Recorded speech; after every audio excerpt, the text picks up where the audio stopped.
तो कौन है असली हिंदू, ये तो लोगों को तय करना पड़ेगा।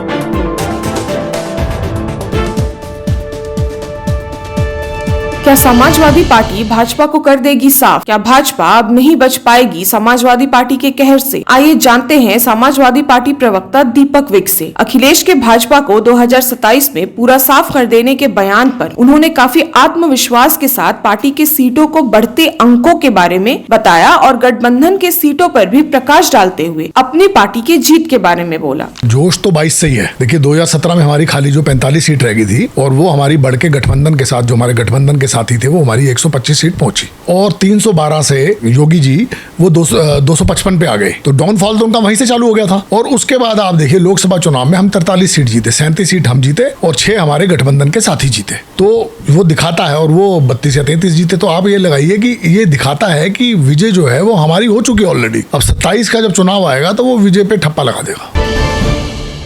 भाजपा ने जो कटु वाक्य सुनाए थे उस पर उन्होंने भाजपा को करारा जवाब देते हुए अपनी बात सामने रखी और साथ में भाजपा की लापरवाहियों को भी दर्शाया। भाजपा के जो भी लोग ऐसा कह रहे हैं बड़ा मूर्ख आदमी, उन्हें कुछ भी पता नहीं है सिस्टम का, डिसिप्लिन का, अनुशासन का, उन्हें कुछ नहीं पता। देखिए राजनीतिक आदमी कोई बयान देता है तो उसके मायने अलग होते हैं, और पुलिस फोर्स या आर्मी का कोई आदमी बयान दे रहा है तो उसके मायने अलग होते हैं। तो वो जो भी बात रामगोपाल जी ने कही थी वो उस संदर्भ में कही थी कि भाई जो पुलिस का आदमी है वो इस तरह की बात कैसे कर सकता है। उसका काम है कानून व्यवस्था को सुधारना, उसका काम है कानून व्यवस्था का पालन करना, उसका काम है वहां पे कानून व्यवस्था का पालन लोगों से करवाना, और कोई भी त्योहार शांतिपूर्वक से किस तरह से बीते उस पे बात करना, ना कि किसी इनडायरेक्ट वे में किसी धर्म पे अटैक करना या किसी धर्म के लोगों को उसका विरोधी बताना या किसी धर्म के लोगों को सिद्ध करना कि ये लोगों की वजह से ही कोई दंगा या आत की कार्रवाई होती है। तो ये जो काम है, ये अगर वो पुलिस वाला कोई अधिकारी, वो भी सीओ लेवल का अधिकारी जो गस्टेड अफसर होता है, अगर वो इस तरह की बात कर रहा है तो मेरा मानना वो ठीक नहीं है। उनका अनुशासन का पालन होना चाहिए और मेरा तो मानना योगी सरकार को उन पे कोई ना कोई कार्रवाई भी करनी चाहिए। कुंभ के मुद्दे पर कि गंगा का पानी मैला हो जाने के कारण ठाकरे ने जो आरोप प्रत्यारोप का बयान दिया था उस पर उन्होंने ठाकरे पर सवाल उठाते हुए और उनकी सोच को दर्शाते हुए अपना बयान दिया। असली और नकली हिंदू होने के मुद्दे पर काफी गंभीरता से जवाब देते हुए धर्मों के पालन करने का आदेश दिया और धर्मों की इज्जत करने की सुझाव दी। महाराष्ट्र का जो संदर्भ आपने लिया है, उद्धव ठाकरे जी महाराष्ट्र के बिलोंग नहीं करते हैं, वो इंदौर से बिलोंग करते हैं, मध्य प्रदेश से, और फिर महाराष्ट्र में जाके, पर वो मूल रूप से मराठा ही है। मोहन भागवत जी भी जो है वो मूल रूप से महाराष्ट्र से बिलोंग करते हैं, और जितने भी संघ चालक ज्यादा से ज्यादा रहे हैं संघ में, जितनी मेरी नॉलेज है, वो ज्यादातर महाराष्ट्र के ही रहे हैं। तो इस संदर्भ में उद्धव ठाकरे जी ने, राज ठाकरे जी ने कहा होगा कि भाई जो अगर मोहन भागवत जी महाराष्ट्र का होने के बावजूद, संघ चालक होने के बावजूद नहीं गए तो हमें भी नहीं जाना चाहिए, इसलिए वो लोग नहीं गए, ऐसा उनकी सोच होगी। हमारे तो देखिए राष्ट्रीय अध्यक्ष अखिलेश जी जो है वो कुंभ स्नान उन्होंने किया और वो हमेशा हिंदू धर्म का पालन करते हैं। उससे पहले हरिद्वार स्नान भी किया था उन्होंने, और जब भी उन्होंने देखिए उनके पिताजी का जो कर्म कांड हुआ था वो आपने देखा पूरा हिंदू रीति रिवाज से उन्होंने पूरा तरीके से किया था। और आप देखिए मोदी जी जो थे वो तो अपनी मदर के मरने पे जो केवल गए थे, उसके बाद उन्होंने कोई भी कर्मकांड खुद नहीं किया।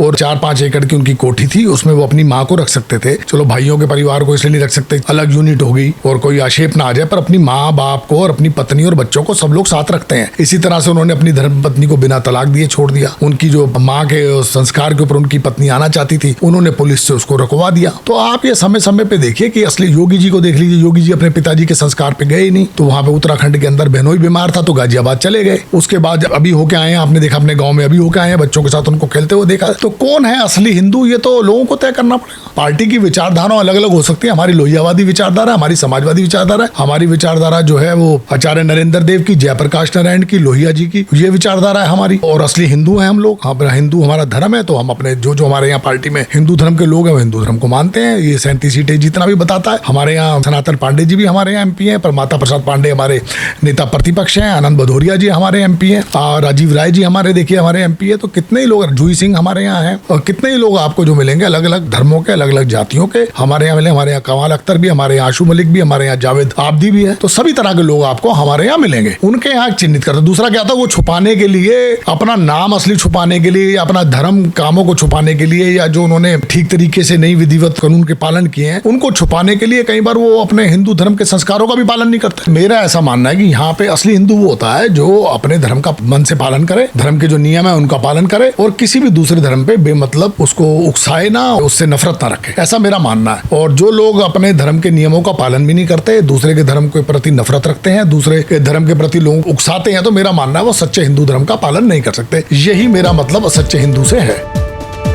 दूसरी ही तरफ एक अहम मुद्दा उठा। दिल्ली विधानसभा चुनाव में सपा समर्थन आम आदमी पार्टी और अखिलेश के प्रचार के मुद्दे पर अपना व्यक्तित्व देते हुए राष्ट्रीय अध्यक्ष पर यह फैसला सौंपा और उसे माननीय बताया। मेरा ऐसा मानना है कि देखिए दिल्ली में भी देखिए ये पार्टी की पॉलिसी रही है कि अगर हम गठबंधन धर्म का पालन करते हैं और उसमें जो जो भी गठबंधन धर्म के लोग जहां मजबूत है उसको हम करते हैं। दिल्ली में आप पार्टी कांग्रेस के मुकाबले में ज्यादा मजबूत थी, इसलिए हमने कांग्रेस की जगह वहां पे आप पार्टी का समर्थन किया। इसी तरह से जब बंगाल का चुनाव आएगा तो हमारे राष्ट्रीय अध्यक्ष जी, हमारे राष्ट्रीय उपाध्यक्ष वहीं से बिलोंग करते हैं, किरणमय नंदा जी, जय बहादुरी जी हैं जो मूल रूप से बंगाली हैं। तो राष्ट्रीय अध्यक्ष जी के नेतृत्व में मेरा मानना जो भी निर्णय होगा उसे वहां के लोग स्वीकार करेंगे, उनका समर्थन करना होगा या चुनाव लड़ना होगा वो राष्ट्रीय अध्यक्ष जी तय करेंगे। इसी तरह से बिहार के अंदर भी मेरा मानना है राष्ट्रीय अध्यक्ष जी का नेतृत्व तय करेगा, राष्ट्रीय अध्यक्ष जी तय करेंगे कि भी चुनाव लड़ना है या वहां के गठबंधन का समर्थन करना। देखिए पूरे उत्तर प्रदेश में सबसे मजबूत पार्टी हमारी है, ये 2022 में भी सिद्ध हो चुका है, 2024 में भी सिद्ध हो चुका है और मेरा मानना है पहले भी एमिकेबली बैठ के गठबंधन धर्म का पालन हमने किया है, उसको माना है। और मेरा मानना यह है कि राष्ट्रीय अध्यक्ष उनके नेतृत्व के अंदर जो भी सीटें आपस में कांग्रेस की जो भी कमेटी बैठेगी, जो हमारी समाजवादी पार्टी की जो कमेटी बनाई जाएगी राष्ट्रीय अध्यक्ष जी के नेतृत्व में, जो भी वो लोग मिलकर तय करेंगे, जो भी सीटों का बंटवारा होगा, मेरा मानना उसको दोनों पार्टियां पालन करेंगी, ऐसा मेरा मानना है।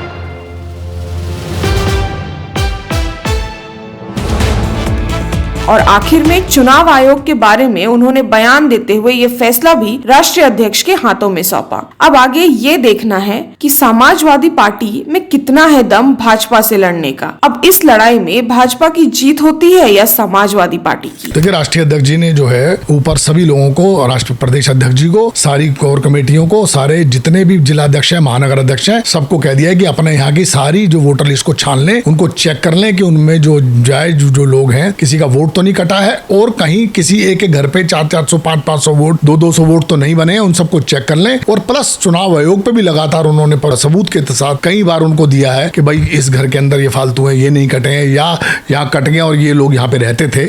इस तरह के कई सबूत वहां पेश किए। चुनाव आयोग को खुद निर्णय लेना चाहिए। चुनाव आयोग मेरा मानना है कि ऑटोनमस बॉडी है, पर वो उसको बीजेपी या उसको आज की गवर्नमेंट के दबाव में काम नहीं करना चाहिए। उसको निष्पक्ष और स्वतंत्र रूप से चुनाव कराना चाहिए ताकि देश का लोकतंत्र बरकरार रहे। देखिए इस तरह की कोई भी निर्णय वो उसको राष्ट्रीय अध्यक्ष जी उसका करेंगे कि वो चुनाव आयोग पे किस तरह से उसको हैंडल करते हैं, किस तरह से उनसे बात करते हैं, किस तरह उनके खिलाफ आंदोलन करते हैं या वो उनके ज्ञापन देते हैं या उनके से मिलते हैं कि ताकि चुनाव एकदम स्वतंत्र रूप से हो। फिर भी कोई ऐसी दिक्कत होगी तो मेरा मानना है कि बहिष्कार तो एक बगैर बहुत दूर का कदम है, ये तो ठीक नहीं है लोकतंत्र के अंदर। मेरा मानना है कि पूरी सख्ती से सारे जो वहाँ की इकाइयां होंगी, हमारी स्थानीय इकाइयां, वो पूरी सख्ती से प्रशासन पे पूरा दबाव बनाए रखेंगे, कोई गड़बड़ ना हो। और फिर सुप्रीम कोर्ट के रास्ते भी खुले हुए हैं। और मैं दिल्ली में भी आप देख लीजिए, आप पार्टी के एक विधानसभा सीट से 10-10 11-11 हजार वोट काटने पे, अपने वोट जोड़ने के बावजूद भी कितना वो फर्क रहा, केवल 2% वोटों का, कोई बहुत ज्यादा फर्क नहीं रहा।